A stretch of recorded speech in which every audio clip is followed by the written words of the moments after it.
بسم اللہ الرحمن الرحیم. ویلکم ٹو فکر ناؤ.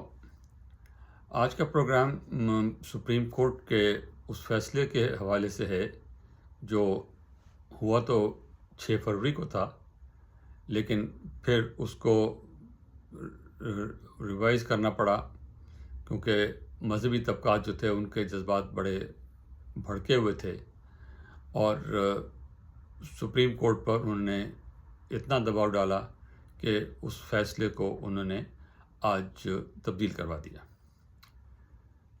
اس کا دوسرا پہلو یہ ہے کہ کچھ سیاسی، مذہبی اور کچھ میڈیا کے جو ہیں حضرات،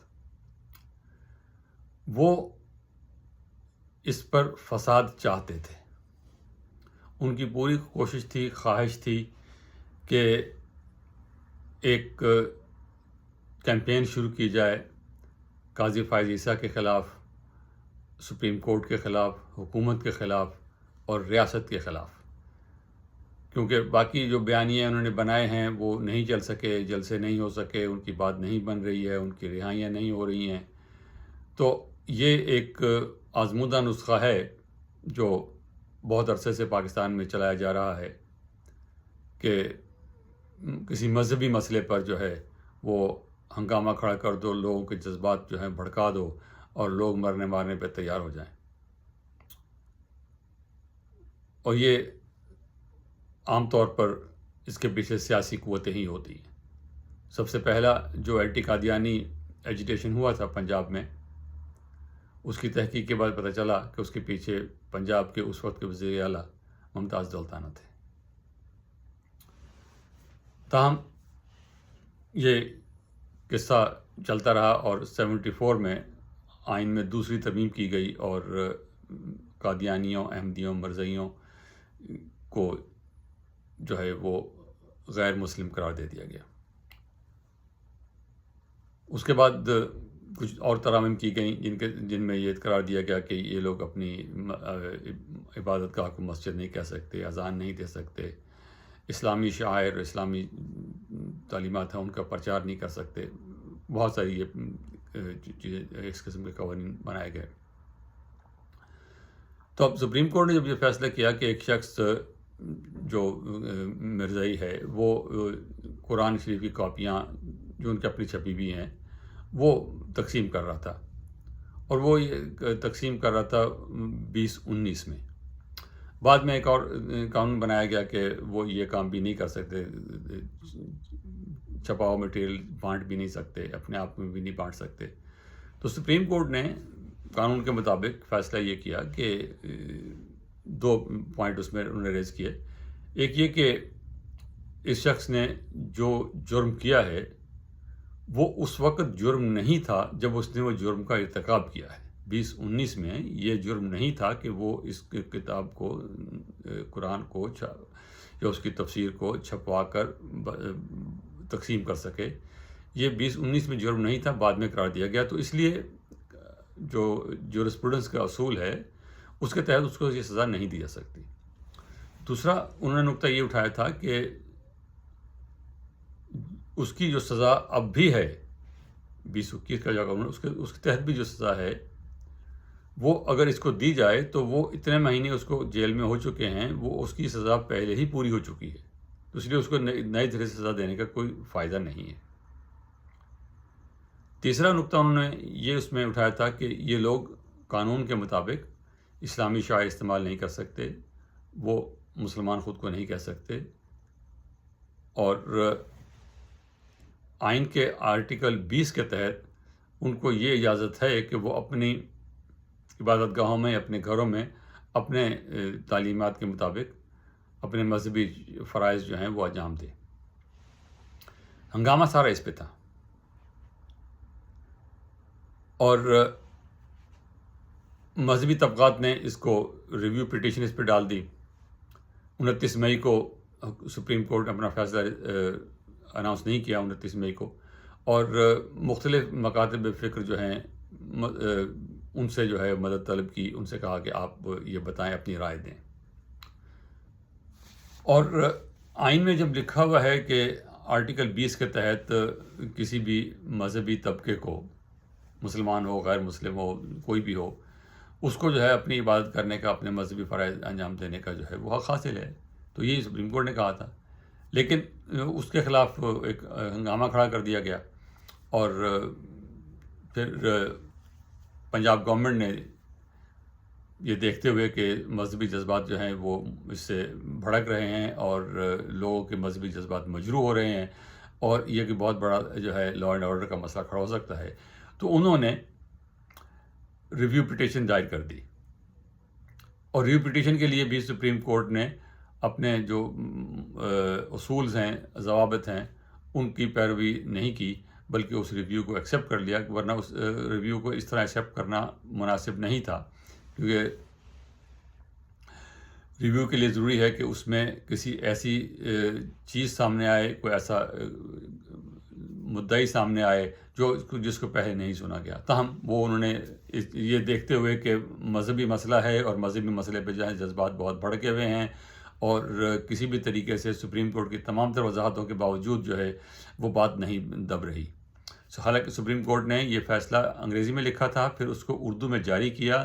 اس میں اور انگریزی اردو دونوں فیصلے جو تھے اس میں قرآن کی آیات اور حدیث سب کے ریفرنس دے کے اور بڑی وضاحت سے لکھا کہ نبی کریم صلی اللہ علیہ وسلم کو آخری نبی نہ ماننے والے جو ہیں وہ کسی بھی صورت میں مسلمان خود کو نہیں کہہ سکتے، اور نہ وہ اپنے دین کا پرچار کر سکتے ہیں، نہ وہ اپنے دین کی جو ہے وہ نہ دینی شاعر کا، اسلامی شاعر کا استعمال کر سکتے ہیں.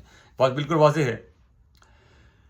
لیکن اس کے باوجود جو ہے وہ اس پر ہنگامہ کیا گیا، اور اس کو جو ہے سپریم کورٹ کو مجبور کیا گیا، دباؤ اس پہ اتنا ڈالا گیا کہ انہوں نے آج اپنا فیصلہ بدل دیا. اور وہ پیراگراف جس میں یہ کہا گیا تھا کہ ان کو اپنے گھر کے اندر یا اپنی عبادتگاہ کے اندر جو ہے وہ اپنے مذہبی جو ہیں رسوم و رواج فرائض جو ہیں وہ ادا کر سکتے ہیں، اس کو جو ہے واپس کر دیا گیا.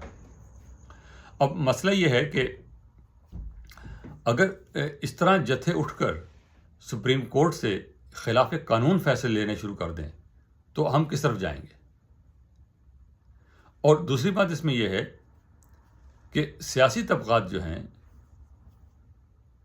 خاص طور پہ پی ٹی آئی والے، ان کو بڑی توقع تھی کہ یہاں سے ہمیں ایک ایسا مواد ملے گا جس پہ جو ہے پورے ملک میں ہنگامہ ہو جائے گا اور ہم اپنا سیاسی مقصد حاصل کر سکیں گے.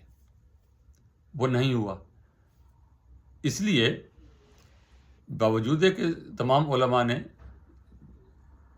سپریم کورٹ میں اس فیصلے کو سراہا ہے اور کہا ہے کہ یہ فیصلہ درست ہے، ہم اس فیصلے کو مانتے ہیں، قاضی صاحب نے جو ہے بڑے فراخ دلی کا مظاہرہ کیا ہے اور ان کی ہر طریقے سے تعریف کی ہے. لیکن وہ لوگ جن کی سیاسی وابستگیاں ہیں وہ ابھی بھی، اور اس میں میڈیا شامل ہے، وہ یہ کہہ رہے ہیں کہ نہیں، ابھی ہم دیکھیں گے کہ فیصلہ جب ڈیٹیل فیصلہ آئے گا پھر دیکھیں گے اس میں کیا لکھا ہے. اور انہوں نے ابھی وضاحت نہیں کی ہے کہ اس میں جو ہے کون سے پیراگراف کو حذف کیا گیا ہے اور ہماری بات مانی گئی ہے کہ نہیں مانی گئی. کہنے کا مقصد یہ ہے کہ آپ سیاست کرنا چاہتے ہیں تو سیاست کیجئے، لوگوں کے مذہبی جذبات سے مت کھیلیے. آپ کو خود بھی پتہ ہے اس بات کا کہ جو فیصلہ سپریم کورٹ نے کیا ہے وہ دباؤ میں کیا ہے. پہلا فیصلہ انہوں نے قانون کے مطابق کیا تھا، اور اب جو فیصلہ کیا ہے وہ دباؤ میں کیا گیا ہے. یہ سپریم کورٹ کے بارے میں بھی کوئی اچھی تاثر قائم نہیں کرتا کہ وہ ایک عوامی دباؤ کے سامنے جو ہے وہ اس طرح جھک کے انہوں نے اپنا فیصلہ بدلا ہے. اور لیکن گورنمنٹ جو ہے اور ریاست بحیثیت مجموعی اس بات کو سمجھتی ہے کہ سیاسی لوگوں کے مذہبی جذبات اس قدر مشتعل کیے جا سکتے ہیں اس مسئلے پر کہ وہ کسی بہت بڑے فساد کا باعث بن سکتے ہیں. اسی لیے انہوں نے اس کو ایکسپیڈینسی کہنا چاہیے، اس کے تحت جو ہے وہ اس کو درخواست دائر کی، اور وہ درخواست جو ہے وہ سیٹسفائی، وہ انہوں نے اپنا فیصلہ جو تھا وہ بدل دیا. تو درخواست یہ ہے کہ سیاسی قوتیں جو ان مذہبی جذبات سے کھیلتی ہیں، فوجی قوتیں جو ان مذہبی جذبات سے کھیلتی ہیں، مذہبی کارڈ کو استعمال کرتی ہیں، یہ بات مت بھولیں کہ یہی چیزیں کل آپ کے خلاف استعمال ہوتی ہیں. میں نے پہلے عرض کیا کہ سب سے پہلے اس کو پنجاب گورنمنٹ نے ممتاز دولتانہ کی سربراہی میں اس مسئلے کو اٹھایا تھا. فیڈرل گورنمنٹ کو جو اس وقت کراچی میں تھی، خواجہ ناظم الدین کی فیڈرل گورنمنٹ، اس کو نیچا دکھانے کے لیے کیا تھا، اور آخر میں وہی جو ہے وہ ان کے خلاف استعمال ہوا. یہی بھٹو صاحب پہ دباؤ ڈالا گیا کہ ان کو جو ہے وہ آپ غیر مسلم قرار دیں. انہوں نے 1974 میں آئین میں دوسری ترمیم کی اور اس کو اپنے حق میں استعمال کرنے کی کوشش کی کہ میں ان کو قادیانیوں کو جو ہے وہ غیر مسلم ڈکلیئر کر کے میں ان کا جو ہے ختم نبوت کا جو ہے چیمپئن بن جاؤں گا. لیکن آپ نے دیکھا کہ وہی مذہبی طبقات جن کو اس نے خوش کرنے کی کوشش کی تھی وہی آخر میں اس کے خلاف وہ جو ہے PNA کے روپ میں انہوں نے اتنی بڑی تحریک چلائی اور نظام مصطفیٰ کی تحریک بن گئی. اور پھر اس کے بعد جو کچھ ہوتا رہا وہ آپ کے معلوم ہے. تو پلیز یہ اس بات سے آپ جو ہیں وہ سیاسی قوتیں جو ہیں وہ اپنے آپ کو الگ رکھیں. یہ پورے ملک کے لیے نقصان دہ ہے اور پورے معاشرے کے لیے نقصان دہ ہے کہ ہم اس قسم کے جو ہے مسائل کو جو ہے سیاسی مقاصد کے استعمال کرتے ہیں. مذہبی مسائل ہیں، ان کو مذہبی مسائل ہی رہنے دیجیے. اگر آپ کو قانون میں اس کی گنجائش نہیں ملتی ہے کہ آرٹیکل 20 جو ہے وہ اس کے تحت جو ہے مذہبی آزادی آپ نہیں دینا چاہتے تو قانون میں لکھ دیجیے کہ فلاں طبقے کو یہ مذہبی آزادی یہ مذہبی آزادی حاصل نہیں ہے. وہ لکھا ہے انہوں نے، جو پنجاب گورنمنٹ نے درخواست دی ہے اس میں یہ لکھا کہ جو آرٹیکل 20 کے تحت جو آزادی حاصل ہے وہ ایبسلیوٹ نہیں ہے. وہ پبلک آرڈر اور مورالٹی اور جو لوگوں کے جذبات کو سامنے رکھتے ہوئے ہی ایکسرسائز کی جا سکتی ہے. چلیے اس کو مان لیتے ہیں اور اسی کو مانتے ہوئے سپریم کورٹ میں فیصلہ بدل دیا اس نے. لیکن سیاسی قوتوں کو اور صحافیوں کو خاص طور پہ جو خود جو ہیں وہ اس قسم کے مذہبی جذبات خود نہیں رکھتے، لیکن جب دیکھا کہ قاضی صاحب کے خلاف جو ہے ایک محاذ بن رہا ہے تو وہ فوراً جو ہے میڈیا والے جو ہیں وہ قاضی صاحب کے خلاف اس کو رگیدنا شروع کر دیا. اور قاضی فائز عیسیٰ ایک نہایت شاندار جورسٹ ہے، ایک ایماندار جج ہے اور بڑا دلیر جج ہے، لیکن اس مسئلے پہ اس کو انہوں نے نیچا دکھا دیا. اور یہ افسوسناک ہے پاکستان کی سپریم کورٹ کے لیے، پاکستان کی ریاست کے لیے، پاکستان کی سیاسی قوتوں کے لیے. بہت شکریہ. خدا حافظ.